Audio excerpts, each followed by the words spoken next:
Swastiastu. Om Swastiastu, Bu Santi yang cantik. Aduh, Titi yang matur suksmu banget atas kesempatannya yang luar biasa di Majelis Desa Adat Provinsi Bali. Kemarin kita ketemu nggih Bu nggih yang di Puri Pelihatan Ubud. Nggih, baiklah. Bu, ini kan Santi ini kan ibarat kata pendatang lah di Bali, ya kan? 4 tahun di Bali dan sangat kagum dengan masyarakat umat Hindu Bali khususnya ini kan. Karena apa? Karena Bali ini adalah nyawa Nusantara loh. Karena yang mempertahankan dari pagi sampai malam, yang bisa menjaga pakai baju adat, yang upacara tak henti-henti dimanapun berada itu, ya harus diakui hanya Bali yang bisa melakukan akan hal itu gitu kan. Dan itu juga sudah diakui secara kacamata internasional seperti itu kan. Betul. Nah, hal apa sih yang membuat umat Hindu dan Bali ini untuk kok bisa mempertahankan adat budaya di era globalisasi? Nah, seperti itu. Bagaimana dengan Bu Nila? Begini, para pemirsa dimanapun berada, Iki kebetulan Ibu Santi yang luar biasa ini. Jadi memang benar. Jadi Bali itu kan pulau kecil. Pulau kecil Pulau kecil, masyarakatnya juga kalau nasional itu kan minoritas. Tapi kental dengan agama Hindu Bali. Nah, inilah kami dari kecil sudah berperilaku dari mulai bangun dari ini itu sudah rohnya agama Hindu. Rohnya sudah agama Hindu. Rohnya sudah pelaksanaan. Jadi agama Hindu itu adalah agama yang terapan. Terapan. Itu bagaimana? Maksudnya konsepnya agama terapan bagaimana? Tidak hanya berteori. Jadi tidak hanya textbook.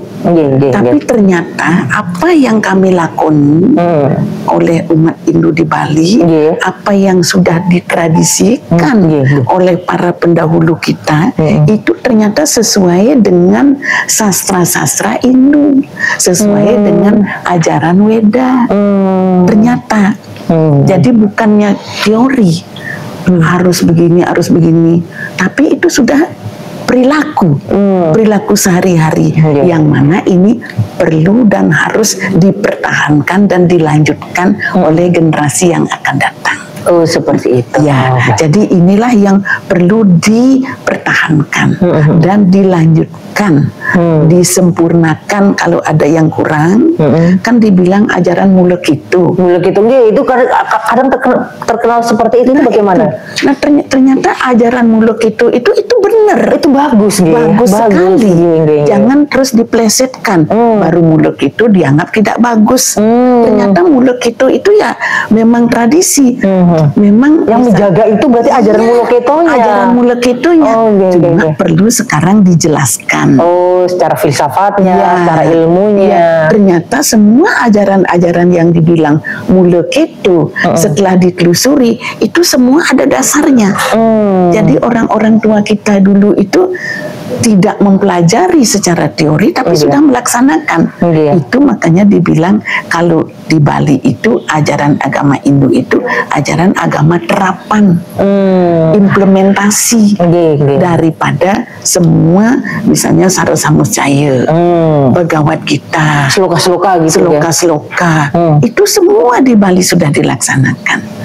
Nah, tadi kan sebelum kita Titi yang di ruangan ini, kan Titi yang kan sarang Ibu Nila, sarang Tuaji, Gus Haji, sarang Pak Juru Bangku kan di ruangan lantai 2. Nah, perjalanan Bu Nila yang ke India, ya kan, yang membedakan yang ke India sehingga acuannya harus tetap sesuai dengan adat budaya di Bali. Itu bagaimana itu? Padahal Bu Nila udah ke sana, maksudnya tahun 9 itu tahun berapa nih Kak?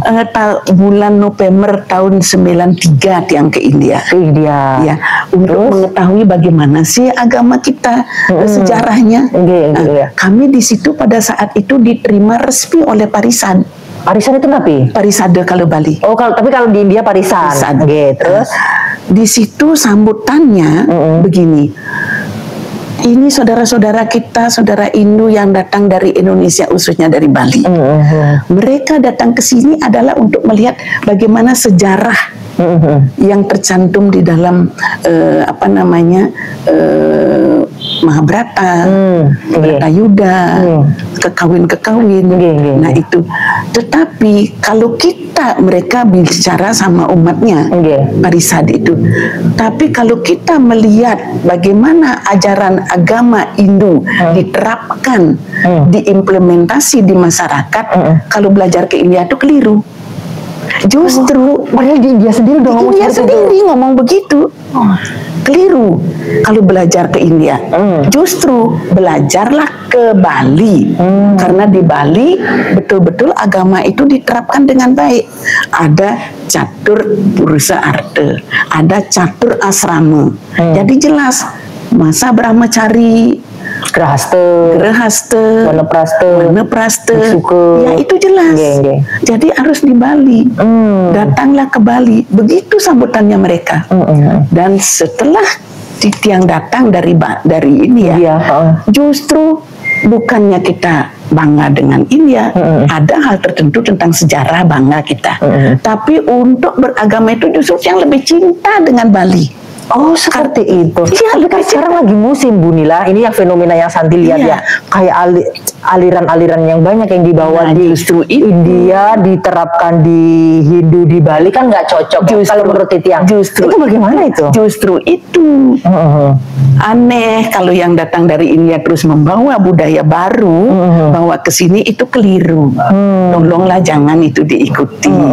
Justru Tiang sendiri merasakan dengan melihat itu perbandingan itu kemanapun Tiang datang dari luar Bali, tambah cinta dengan budaya Bali, tambah cinta dengan adat istiadat di Bali. Cuma memang ada beberapa hal upakara itu perlu jangan dilebih-lebihkan.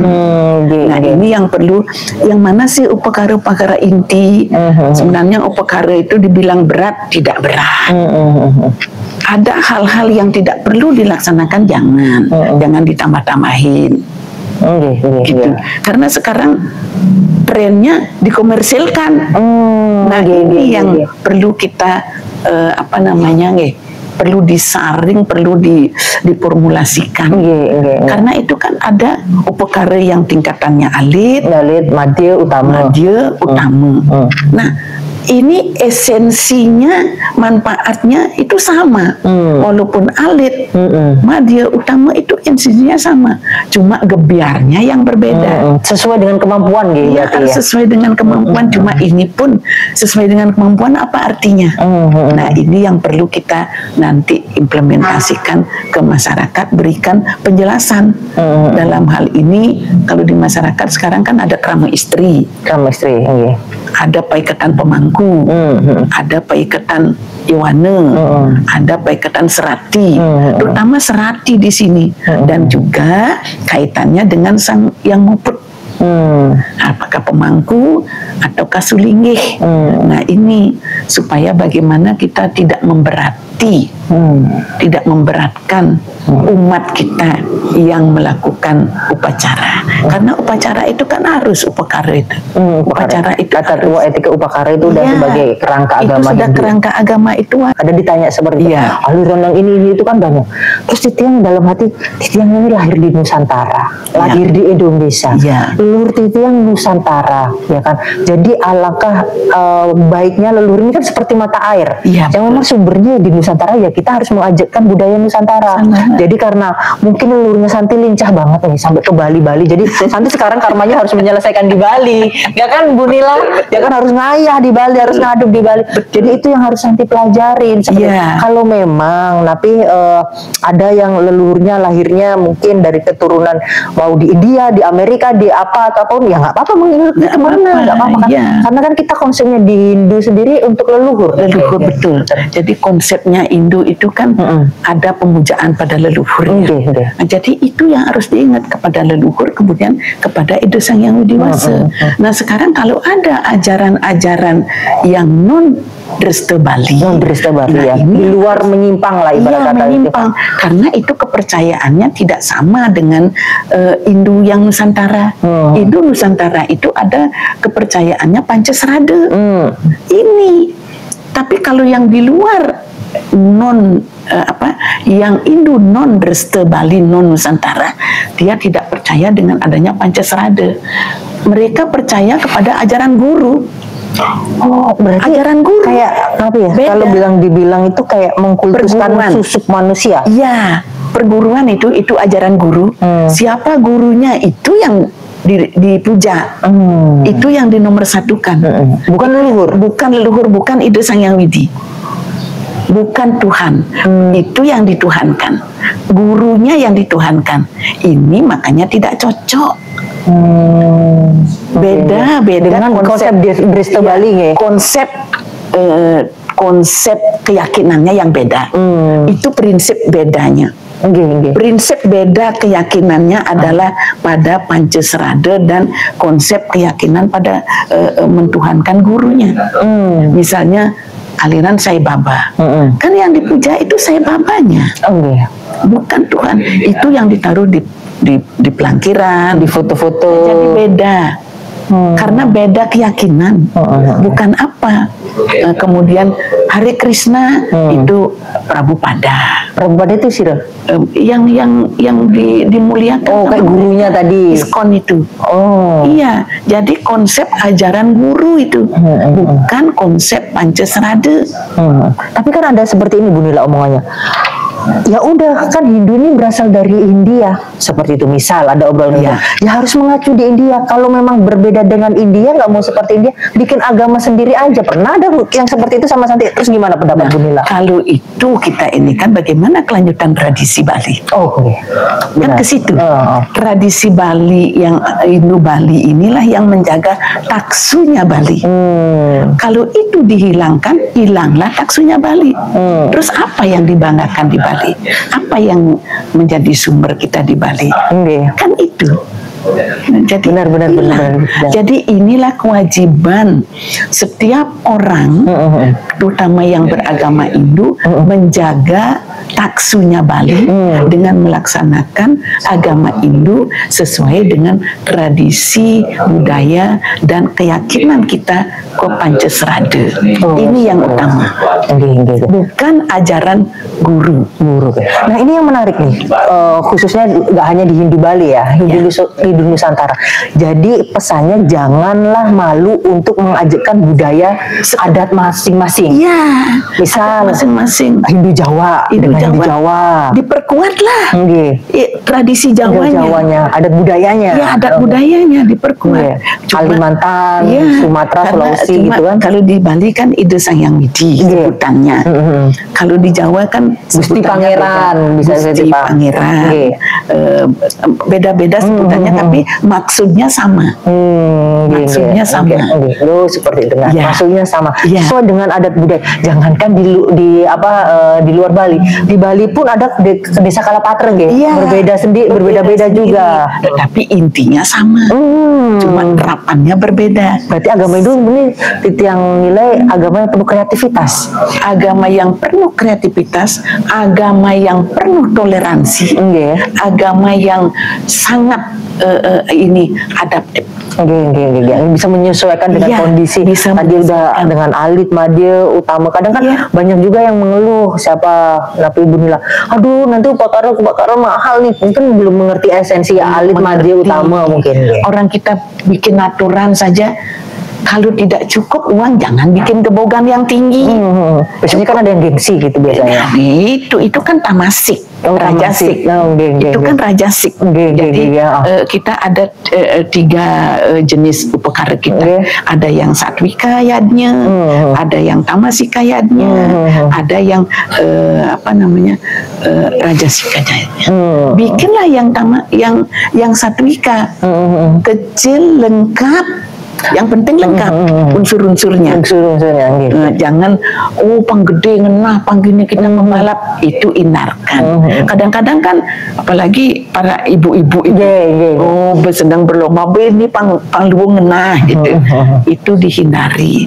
Yang penting prinsipnya cukup dan lengkap. Oh, baiklah, luar biasa. Jadi umat Hindu ini harus sesuai dengan kemampuan, jangan memaksakan diri. Yang kita sembah Tuhan Ida Sang Hyang Widiwasa, leluhur, serta untuk mengajarkan adat budaya. Bukan yang kita sembah itu bukan sosok manusia dan bukan pendapat orang. Iya, betul. Itu yang bikin rusak itu kan pendapat orang. Pendapat orang. Jadi ingat kembali kepada jati diri. Hindu itu mempunyai Pancasrada. Itu kalau tidak dengan Pancasrada, tidak dengan 5 keyakinan, itulah yang akan merusak Hindu Dresta Bali. Itu yang akan merusak tatanan beragama kita. Hilang taksu Bali. Apa dibanggakan lagi? Nah itu. Baiklah, luar biasa. Ibu Nila Titiang seneng banget. Bu Nila Benjang Santi stylenya seperti Bu Nila. Ini pakai apa nih namanya? Seperti Ratu Niang Sakti. Kan Santi Titiang pas nangkil kan ada seperti ini. Ini ngajegang adat Bali zaman dulu. Titiang coba seperti itu boleh nggak? Kalau Titiang pengen stylenya seperti Bu Nila, naik Santi ke sini pakai stylenya Bu Nila, namanya apa? Tengkulo. Itu kain apa berarti nih? Kain apa saja bisa. Dados nggih. Dados. Lihat foto-foto yang zaman dulu, wanita itu kan pakai tengkulo. Diutamakan tengkuluknya padahal nggak pakai baju. Luar biasa zaman dulu. Dulu lebih modern, leluhur zaman dahulu nggih. Iya. Baiklah yang kembali.